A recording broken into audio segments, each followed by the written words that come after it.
দুটো setup ready করা হচ্ছে দুটো ভাইয়ের। তো ভাই তুমি কোথা থেকে এসেছো? বর্ধমান থেকে।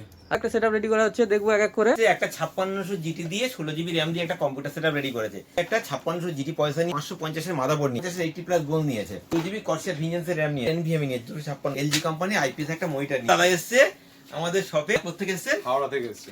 লোন পেয়েছেন? হ্যাঁ, দাদাকে একটা লোনে দিয়েছি, 550 একটা মাদারবোর্ড দিয়েছি, 5500 জিটি পয়সা, 500 টাকার এসএমপিএস দিয়ে ভিএমই দিয়েছি, আর দিয়েছি 8 জিবি একটা ক্যাবিনেটও দিয়েছি, আর দুটো গিফট দেওয়া হলো। আপনার কেমন লাগলো আমার সবটা? ভালো লেগেছে, দাদা ব্যবহারও ভালো, খুব গাইডও করেছে কি কি লাগবে না লাগবে, কোনটা নিলে কি ভালো হয়, দাদা খুব ভালোবেসে দিয়েছে।